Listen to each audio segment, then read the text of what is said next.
have with us Ms. Kamal Haasan, our national icon, a most respected intellect who can converse in many languages, as we know, and also a person who can talk in depth on the education system in India, in Tamil Nadu,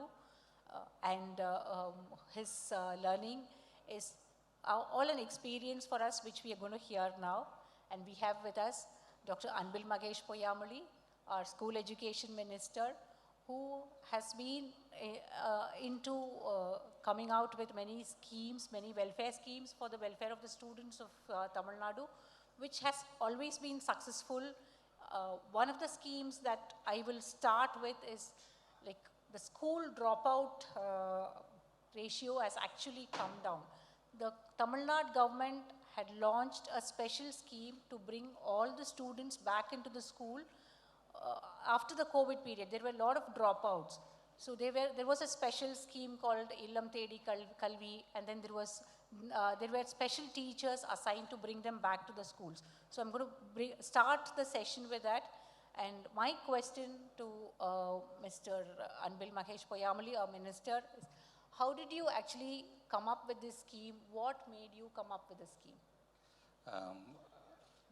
Good morning to each and everyone, and especially I would like to thank the week, because being a politician, we have another 6 weeks to face the elections, and today we are facing these kind of questions through the week. Yes, madam, because under the guidance of our Honorable Chief Minister, after the very big pandemic, right? First of all, I was in a very urge to open the school, and I used to go and ask frequently to our Honorable Chief Minister, when are we going to open the school? Because the regime has been changed, and we need to open the school, because of more than 1.5 years we didn't open the school because of the pandemic. And Honorable Chief Minister said, opening the school is not a big issue. We can, even with the circular, we can open the school.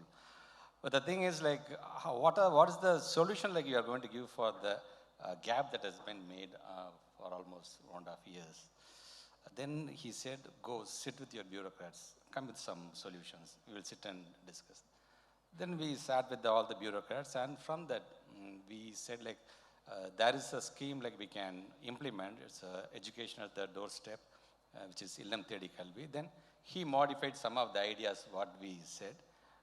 So this is the way how our Honorable Chief Minister foresee on each and everything. And initially, we asked the youngsters who are all ready to volunteering these kind of schemes, and almost on the call from our Honorable Chief Minister, more than 6 lakh youngsters, they registered, like we are ready to volunteer this scheme, and we are ready to educate our students going to their habitant areas and everything.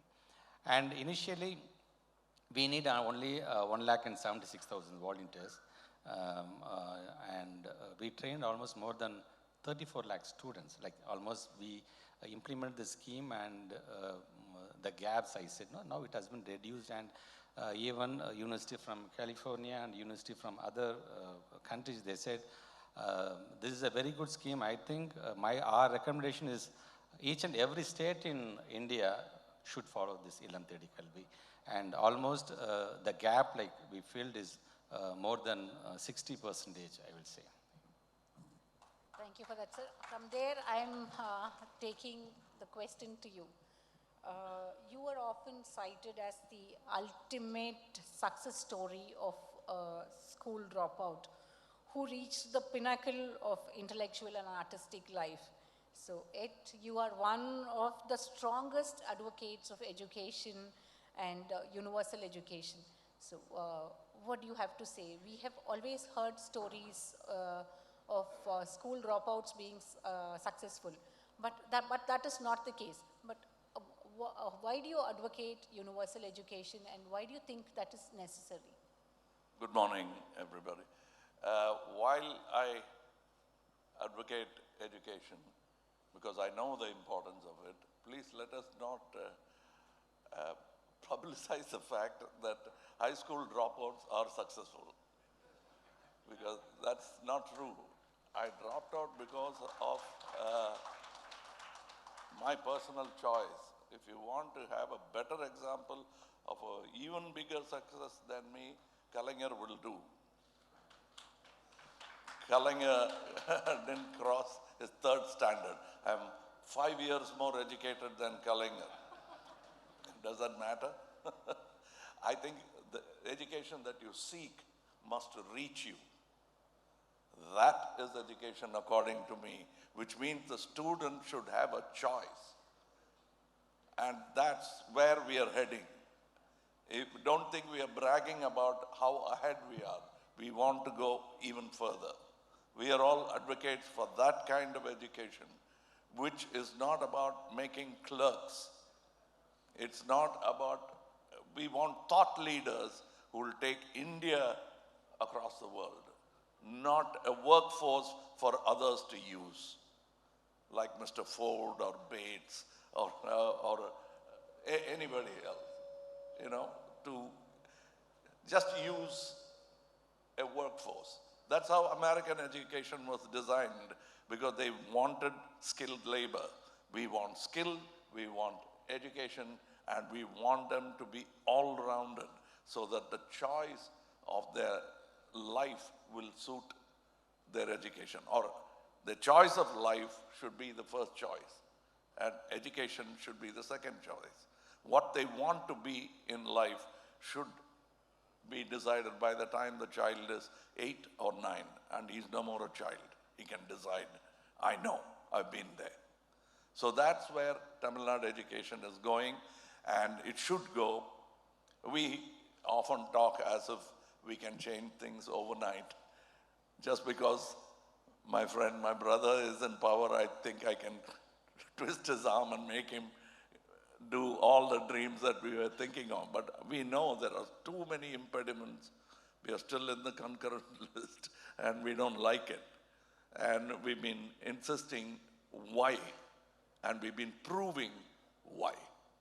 And this high time we reconsider how we offer education, instead of taking the upper hand and saying how we educate our children.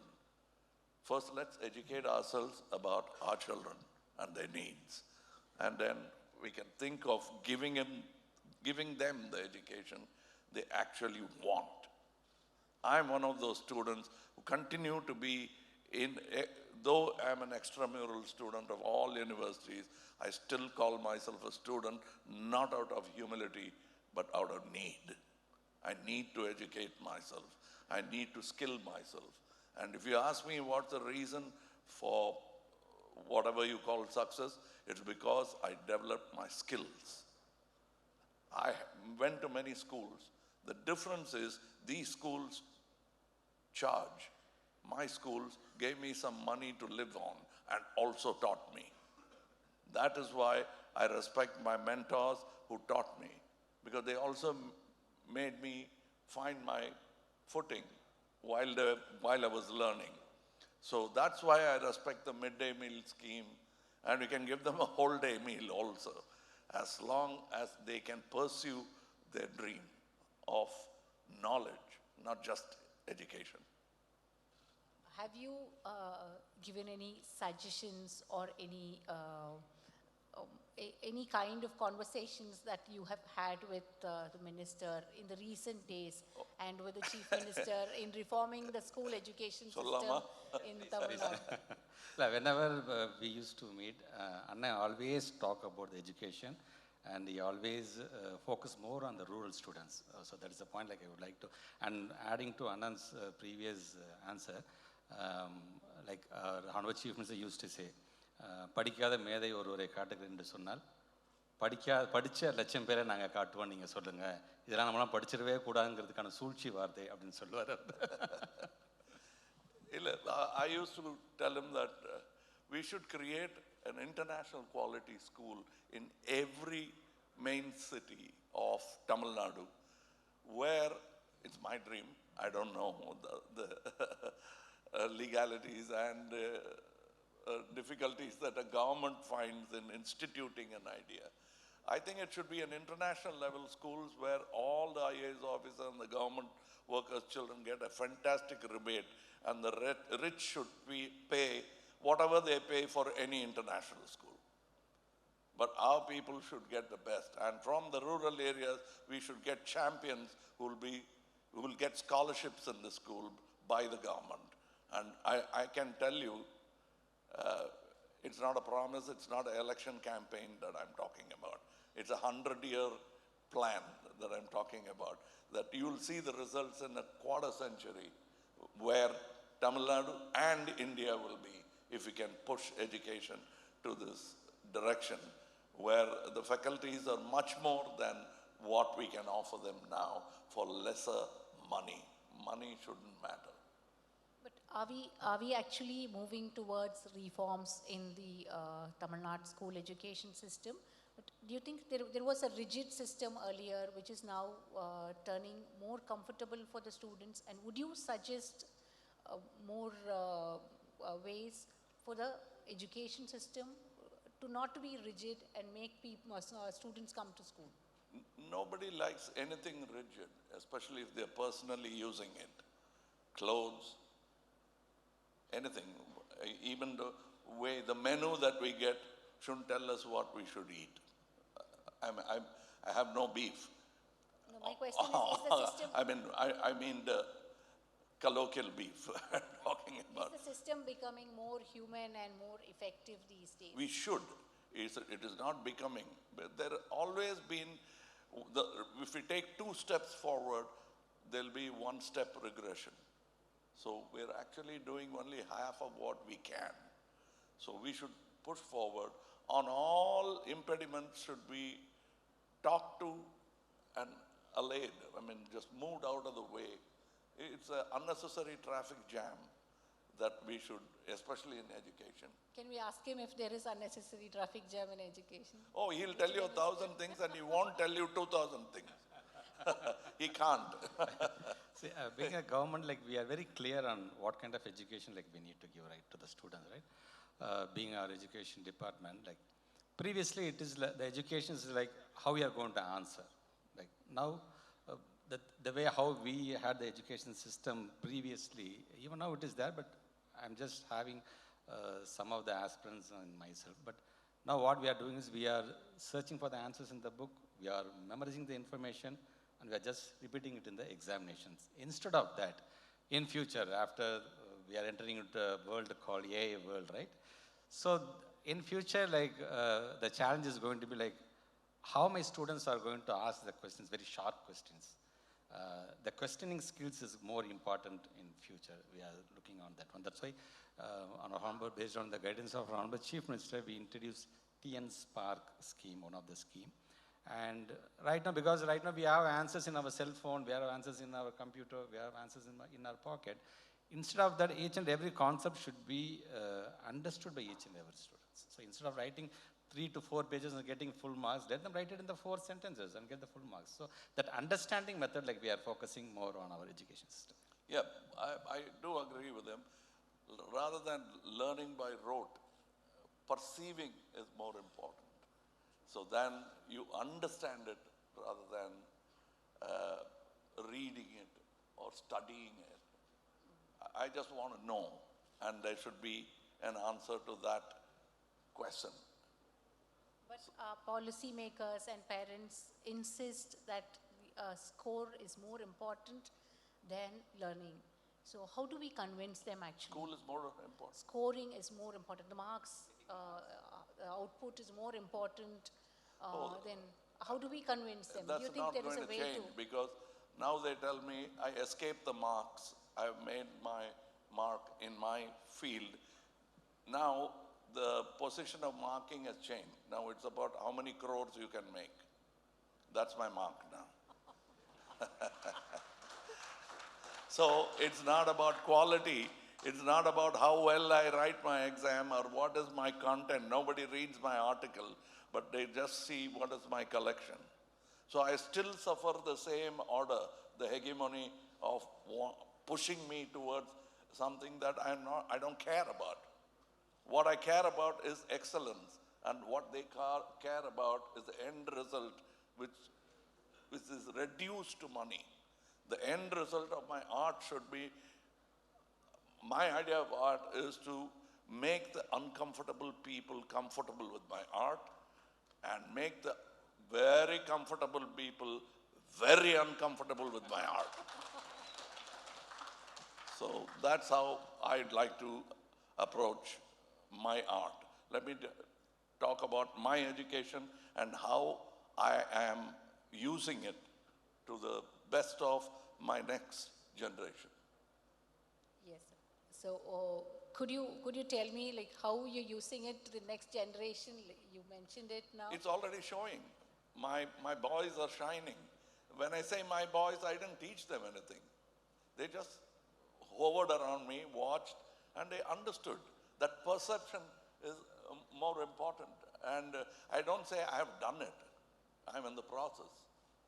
Maybe if I have another 100 years, I can boast. I can say, I did this. We wish you have 100 more But years. you can't. All you can do is sow the seed. But I may not be around. I'm that Higgins bosom effect guy came and he was not let in where they were experimenting the part. He had to stay outside. They forgot to even mention him. He said, I'm so grateful that it is happening. I never thought I'd live to see this being experimented. He was very touched, and that's what I feel about. I will not be around to see the results of what I am dreaming of, but the dream will come true. It has already started. And that is how education should be, and it will be. I can see it.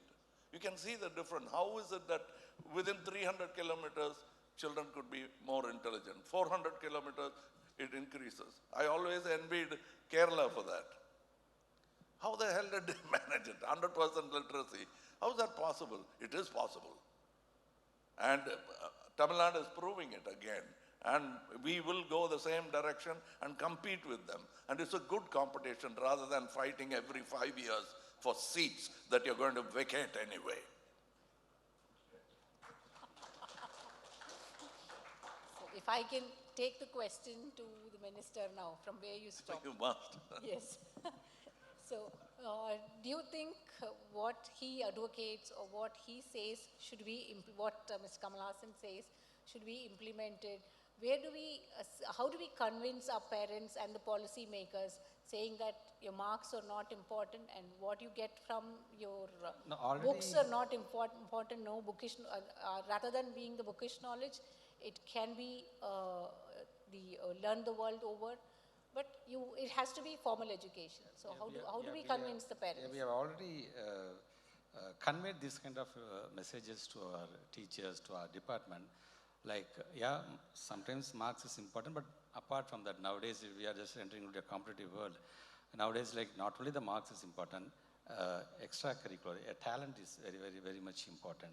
So for that, like, as we all know, like, what kind of programs we have implemented in terms of cultural, Kalaipan Pattakadakam is one of the very greatest, because some students will score 100 out of 100, some students will score 60, some students will score just pass also. But the person who just passed might be having a different talent, which the 100 out of 100 student won't have, right? So we need to identify those kind of talents. And as our Honorable Chief Minister always says, each and every student has their own chair. And as a Chief Minister, I will make a chair for you. So that is the thing, like almost we convey this message to even more than 7 zonal conference we made, having our teachers and parents, more than 3.5 lakhs teachers and parents, they also participated in those conference. Even very clear about that one. Don't put pressure on the students. Let them do it whatever they want to do it in a very passionate way, instead of just putting a pressure, and so it doesn't give a proper result. So that is the thing like that. Yes, from there I'm taking the next question to you. So education as an equalizer. So in Tamil Nadu, we have always been talking about development model, social justice, and education is looked at as a great equalizer. So what is your perspective on that? Do you think it is narrowing down as an inherited privilege, or there is a glass ceiling still? Are we still facing a glass ceiling? Education definitely will be may not be an equalizer, but it'll ease the tension that is there now. Equalizing is something that has to be done individually. You'll have to strive to become the equal or excel a man you admire. It's a complicated process. We'll not get into it. But what he said need not be considered as simply touching. Whenever they say that I'm a high school dropout, then how come I speak like this? How come I do so many things that I do now? Is because I had a caring family. They were very, very concerned that I'm the black sheep. I belong to a family of lawyers. So they were worried. So they were my teachers. That's how kind teachers should be. They discovered what he is talking about in me. They didn't invent any talent in me. They discovered the talent in me. And they said, okay, this is what he wants to do. He wants to drop out of school. While other children was begging to go to school, I was asking for the exit from it. But they wondered, they had deep discussions. Instead of using a belt, they used a table to sit with me and talk to me and what ails you. The biggest challenge need not be just physical. It can be mental, and for the worst challenge for a child is poverty. Physically challenged, you can use all the scientific equipments, wheelchairs, anything, and your will. But poverty, you can't challenge it. And in today's politics, we are preserving politics. Preserving poverty for personal aggrandizement. That preserved poverty is the biggest impediment for educating our children. So that has to be addressed. That's a larger picture. That doesn't come under the purview of the education minister alone. It's a larger picture. Even the voters will have to get into the game and seriously think about what they are selling every 5 years. Because now it is an accepted fact that voters are taking money. So who's corrupt here? And who should stop corruption? Where? Everyone start. Individual satyagraha, it's an old word. Let's find another new word. We have retired the old man.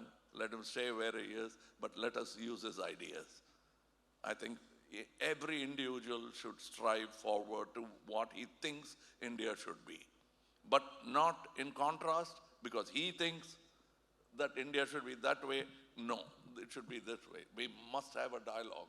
The time for dialogue has come, and the biggest impediment is poverty and casteism. And that is why, even in Kerala, when I was talking, I said, I had seen no enemies in politics. My biggest enemy is caste and casteism. If we can beat it, we can be friends, all of us. But we have not beaten it. We are beating around the problem because we don't want to put out that fire. I'm one of those, call me Zen X waiting for Z. So, now I'm taking it to you, Minister. So, he was saying the biggest problem is casteism, and actually our school education department is trying to address it. I'm not saying it has addressed it. So, how are we trying to address it? See, as we know, we already introduced a scheme called the Magil Mutram scheme. So that is kind of a housing concepts where the private school used to have, right? Slowly, because as I always used to say, the classroom is the one which first teaches the equality instead of teaching the subjects. So we are just focusing more on this Magil Mutram concept kind of thing, but I will accept in some of the districts, in some schools, 1 or 2 incidents may happen. Just having an isolated instance, you should not frame the whole state or the education department or the schools, that has been affected by the casteism, what Nana was telling. But slowly we need to, because influence people like Annan, influence people like our Honorable Chief Minister. Whenever some incident happens, they used to voice out immediately, right? So that is one of the things, because here we are not very lethargic, like let it happen, after that we can do politics on this. And we are very keen, we are very clear on that one. If anything happens, immediately we are addressing the issues right now. And definitely the Magil Mutram concept will give a great impact. Like Anna was telling, education transformation will take slowly, but once it, because right now we are just piloting, we are just going in a scale kind of thing. But in future, definitely, when it started picking up, within 3 to 4 years, you can definitely see a transformation on this one. Yeah, and instead of just throwing ideas at them, writing letters to editors, it won't do the job. So what we are doing personally, apart from the party, is that we have started libraries around Tamil Nadu, where the government needs bigger schools, but we'll have to prepare students to send them to that school. And casteism comes in the way. And that is why we have started those libraries, which is called Namawar libraries. And anyone can come, we don't question. It starts as a library, but it's a primary prepping school for them to go to their school. And we are working on it, and we will keep spreading the number of those libraries. And we know that how Anna Library slept for many years. It's one of the international quality. Only Singapore had a library like that. We had one here. Only marriages were happening there. And it was a political choice because some other party did a good thing, so keep it low. That's not politics, that's just low. But Namawar libraries, it's a very good thought. I think you're starting on it now, or it is already existing? We have, how many do we have? 4? 4, and we are thinking of 100. So it is in cities, or because No, the cities take care of themselves. They have metros, they have traffic jams, they have big bags to load their children with. Small towns and very small towns, small villages. Just below Thiruparamkundram, we have a neglected space where children are playing around, and it's called Malaichamipuram. And it's a neglected area. We put a library there, and we can see the difference. We just made the connectivity easier for them, because they can't just walk into any library. Google won't do the job. Grok won't do the job, because it doesn't talk their language. So now we are, when I say language, it's a personal thing. You'll have to use even vernacular to reach them. So pure Tamil will not reach the last mile Tamil. You'll have to speak to him in the vernacular and tell him, it's very simple, ஒன்றும் பெரிய விஷயம் இல்லை இது. அப்படி சொல்லணும் அவனுக்கு. These libraries do it. And keep surfing the YouTube won't give him information, because he has no questions. He tells him only answers that he doesn't want, or gives him entertainment he doesn't care for. So he is distracting himself. And it's like traveling in a slow train, watching the scenery he doesn't want to watch. He's forgotten the destination where he has to go. I think I'm very proud of Tamil Nadu for whatever they have done. Is not an easy thing at all. Let me tell you the history. It starts from 1921. That is the Dravidian model. We are all, it's a single thread that is coming till today.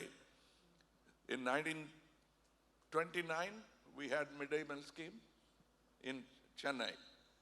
It was started, Tyagaraja, P.T. Tyagaraja started it. And we are not inventing ideas, we are improving on ideas.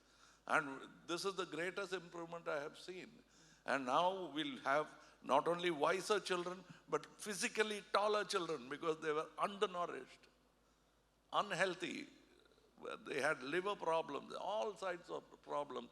That is, within my lifetime, I've seen it improve.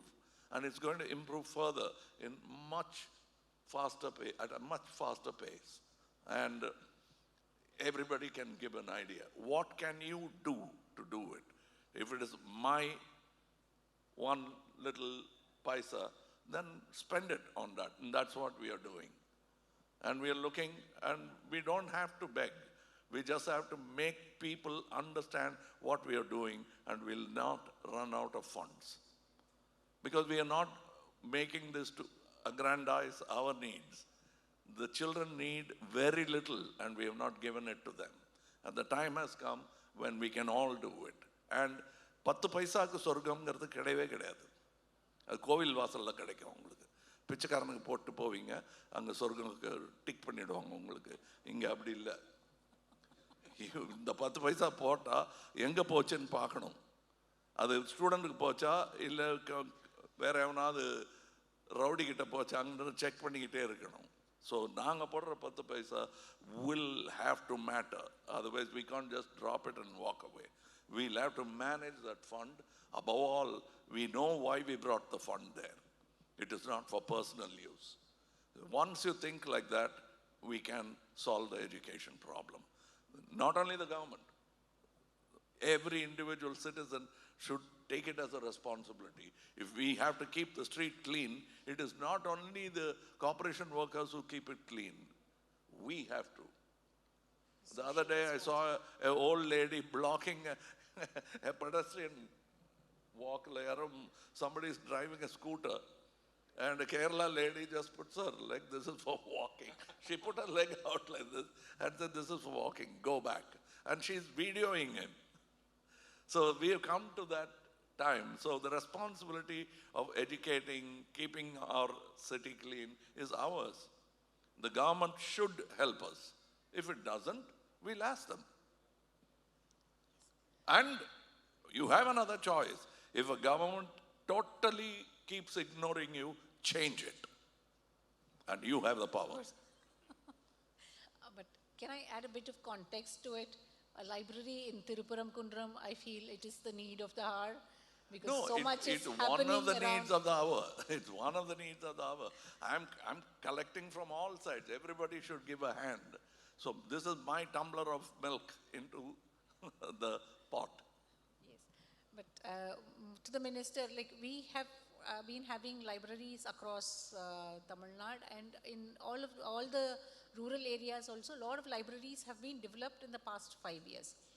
So can you give us more information on that? Where do we stand? And do you think we have to get the kind of books that will have to be there? Because it cannot be anything that the student can or cannot Unwanted read. books will not be there. How do you choose the books? We have a very transparent way of, we have our own portal for like any publisher or any writers can just enter into that.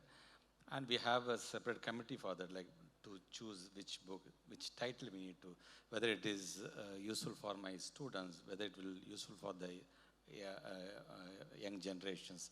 So based on the selections process only, because whenever we open the portal, like more than 12,000 to 13,000 books title has been registered in that book. And from that, 6,000 to 7,000 we select through the committee, and then only we are giving to each and every library, like adding to Anna's Namawar's libraries. Even our Honorable Deputy Chief Minister, like each and every constituency, he opened a library, new library.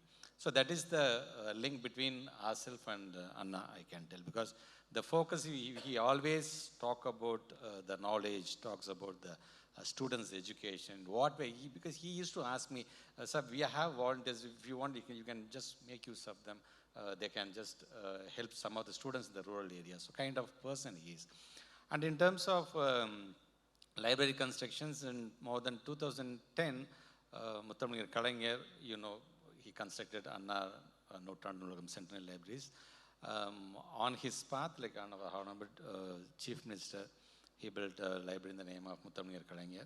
And now the construction is going in the name of Periyar in Coimbatore, and Perundalvar Kamarajar in Trichirappalli, and in the name of Anjali Ammal in Kadalur, and in the name of Kaide Millet in Tirunelveli, and in the name of Bharidasan Library in Salem. So we are giving more focus on that one. And in our school education department, like almost we are having more than 4,600 libraries throughout Tamil Nadu.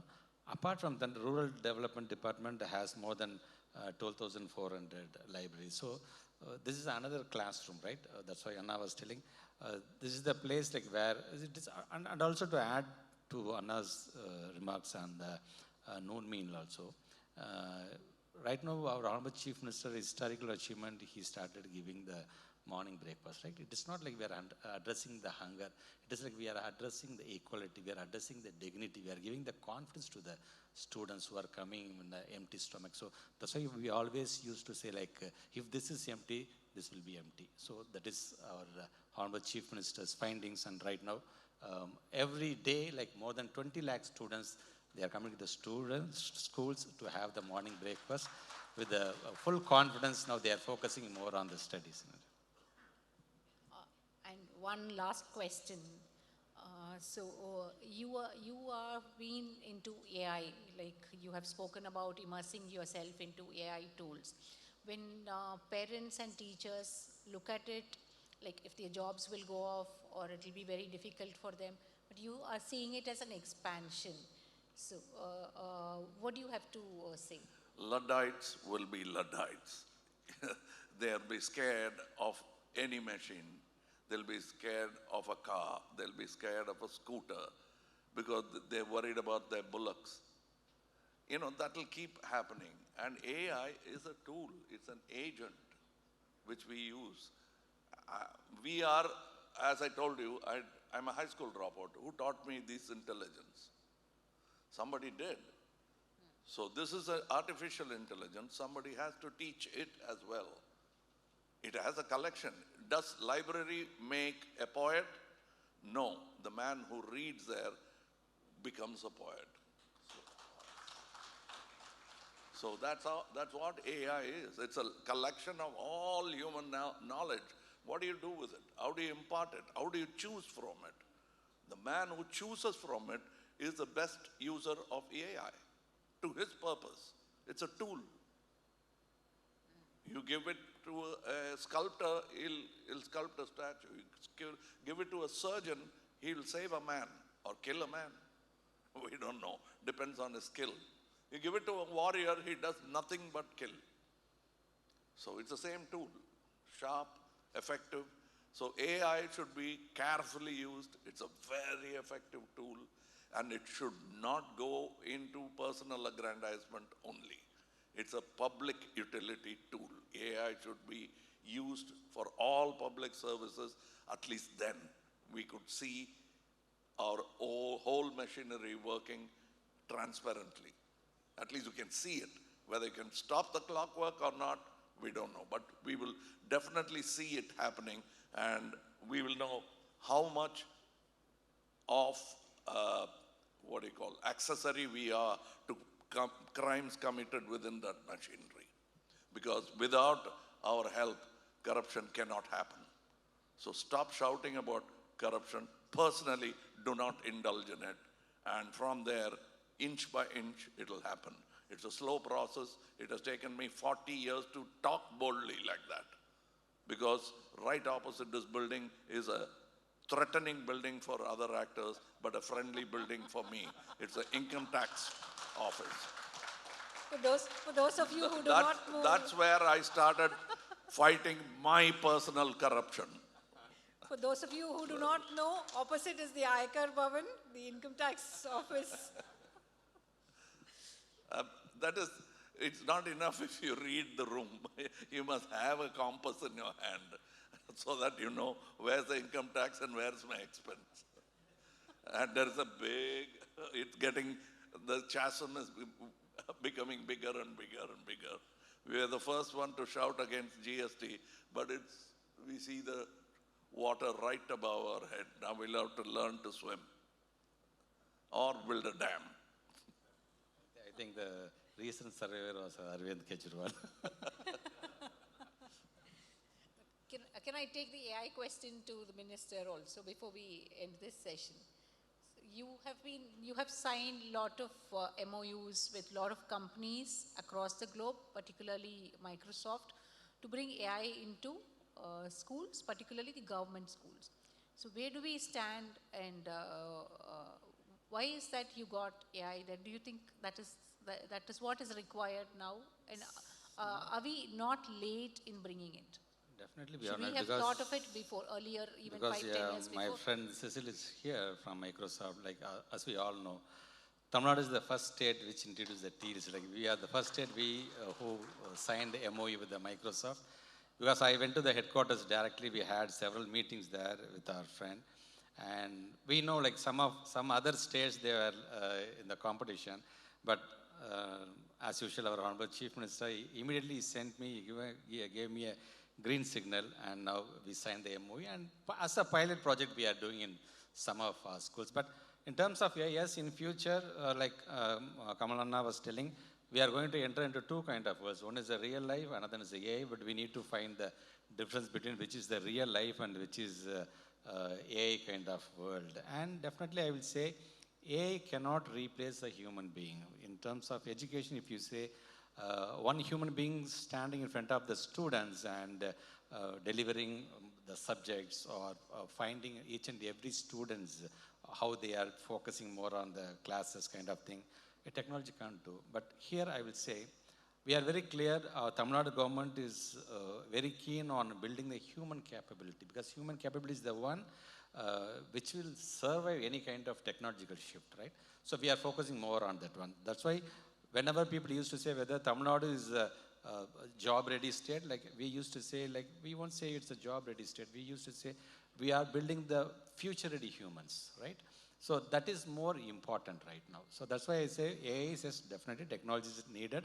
That's why we have introduced the TN Spark, Tamil Nadu Schools Program for Artificial Intelligence, Robotics, and knowing the online tools kind of subjects, which we are focusing from the middle school level itself. So in terms of technology, we have given the infrastructure to all the schools. Almost 22,931 schools has its own smart boards right now. And each and every high school and high secondary school, more than 8,000 high school and high secondary schools, now it has very good high-tech labs. So almost we have given the technological infrastructure to each and every schools, more than 34,000 schools we have become. So whenever any new trend is happening in the world, within 1 or 2 days, my students in Paramakudi will know about what really happened, right? So that is the thing, like we are focusing more. Thank you, sir. Thank you, gentlemen, for your time. Kamal sir உங்ககிட்ட எனக்கு ஒரே ஒரு விஷயம் மட்டும் சொல்லணும். நம்ம வந்து நிறைய நேரங்களில் படிக்காத மேதையெல்லாம் சொல்லியிருக்கோம். அந்த படிக்காத மட்டும் எடுத்துட்டு உங்களுக்கு அந்த மேதைன்ற மட்டும் அதை மட்டும்தான் உங்களுக்கு பொருத்தி பார்க்க முடியும்னு நினைக்கிறேன். ஏன்னா when I first asked the question on school dropout, that wasn't actually intentional, but it was to tell people. No, I take no insult at all. No. That wasn't like that. But my understanding is, like, you have to tell people like formal education is more the need of the hour than how it used to be earlier. So we thought a person like you advocating education will bring students back to the schools and also the dropouts back to the school, and actually people will feel education is required now, and formal education is required as of now. So I want you to be an advocate. I don't know whether I'm grown up enough to talk to the parents, but I know that I'm grown up enough to talk to the children, because that's whom we should ask, not the parents. And they should decide what they want to learn. And this formality should be shed. What is formal education? Education is education. There's nothing formal about it. Let it be informal and let them choose. And that one of the child, exemplary gratia child, is sitting in front of you. I just shaved a big beard off. Otherwise, I used to look like a grown-up man. So the idea is, instead of threatening them with education and the perils they'll have to face if they don't educate themselves, should be first stopped. Formal education for what? Parents have a dream. Parents have a dream mostly about successful children and retirement. Happy, comfortable retirement. But children have much more dreams than that. Don't let them think of retirement now. So parents invariably push towards formal education and quick income because they're worried about, It's driven by poverty. And that's why I say that the biggest challenge is poverty, which we are preserving.